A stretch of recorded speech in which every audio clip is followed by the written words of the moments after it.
Bismillahirrahmanirrahim. Assalamualaikum warahmatullahi wabarakatuh.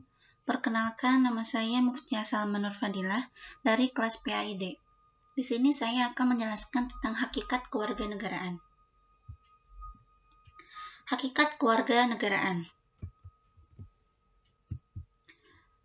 Pendidikan kewarganegaraan. Pendidikan kewarganegaraan hampir dipelajari di seluruh negara di dunia.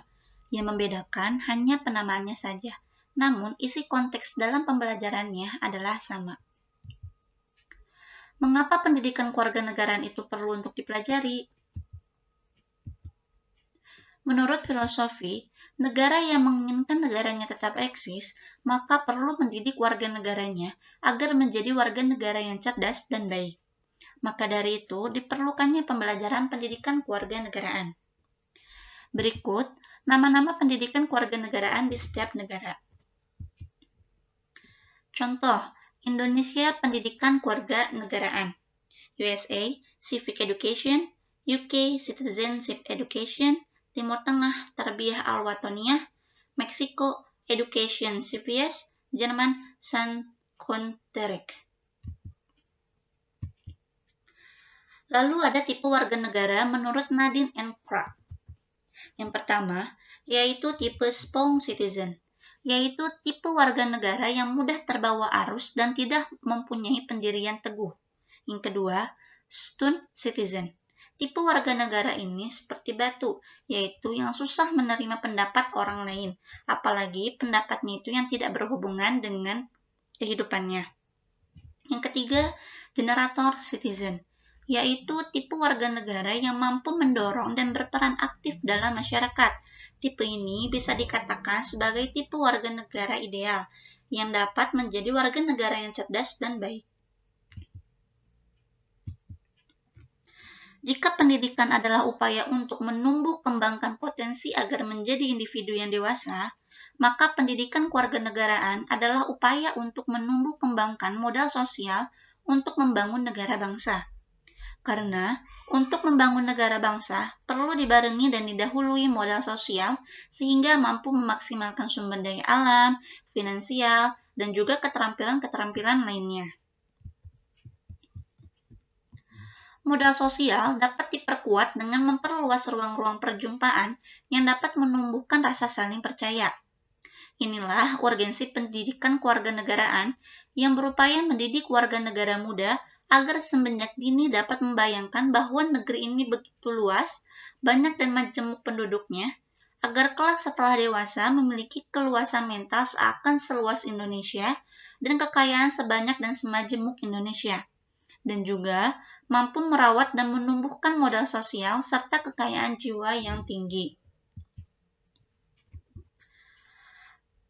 Ada alasan mengapa pendidikan kewarganegaraan itu diperlukan. Yang pertama, karena alasan historis. Kedua, yuridis. Ketiga, sosiologis. Dan yang keempat, politis. Di era transisi masa demokrasi, bangsa Indonesia justru dihadapkan pada fenomena-fenomena yang mempengaruhi kewarganegaraannya.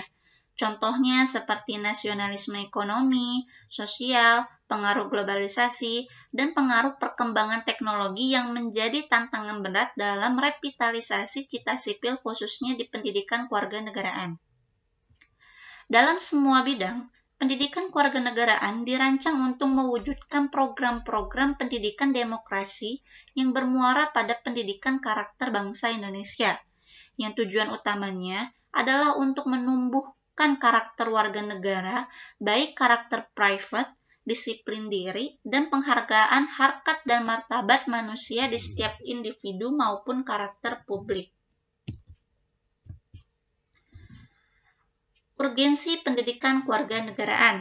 Yang pertama, itu historis, yang merujuk pada 3 tonggak kehidupan, yaitu pertama, Kebangkitan Nasional 1908, yaitu tonggak kebangkitannya bangsa Timur.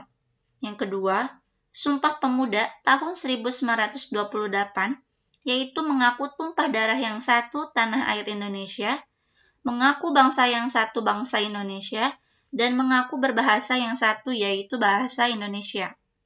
Dan yang ketiga, kemerdekaan 1945, di mana kemerdekaan ini menjadi jembatan emas dalam membangun cita-cita nasional, yaitu masyarakat yang adil dan makmur, serta sejahtera. Selanjutnya, yuridis, yang merujuk pada amanat Undang-Undang Sistem Pendidikan Nasional 1945 mengamanatkan bahwa pembangunan bangsa dan karakter oleh pemerintah, dengan tujuan untuk berkembangnya peserta didik menjadi warga negara yang demokratis dan bertanggung jawab. Selanjutnya, pedagogis, yang merujuk pada pandangan bahwa anak pada hakikatnya adalah warga negara hipotetik, karena masih perlu dididik untuk menjadi warga negara dewasa yang sadar akan kewajiban dan hak-haknya sebagai warga negara. Selanjutnya ada urgensi mata kuliah umum.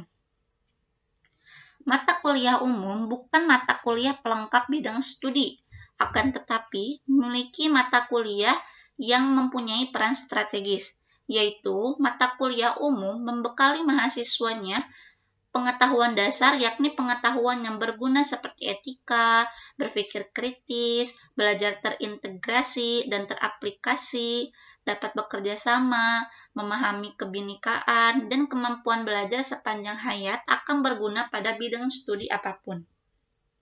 Selanjutnya, mata kuliah umum membantu mahasiswa memahami keterkaitannya satu ilmu dengan ilmu lainnya. Mata kuliah umum menjadi solusi mengatasi sempitnya spesialisasi bidang studi.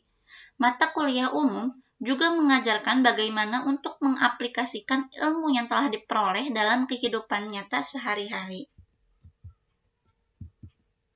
Mata kuliah umum berkaitan dengan pengalaman manusia secara universal, sehingga pengalaman ini akan meningkatkan saling memahami dan menghargai sesama manusia. Sesuai dengan amanah Undang-Undang Nomor 12 Tahun 2012, mata kuliah umum ada 4, yaitu agama, Pancasila, kewarganegaraan, dan juga bahasa Indonesia. Buah hasil dari pendidikan umum adalah memiliki kemampuan pengetahuan dasar, memiliki komunikasi, memiliki kemampuan belajar sepanjang hayat, mempunyai citra diri yang positif, mampu beradaptasi dengan perubahan, dapat bekerja sama dengan orang lain, dapat mengolah diri, dan juga dapat bekerja dengan efektif. Sekian dari saya. Wassalamualaikum warahmatullahi wabarakatuh.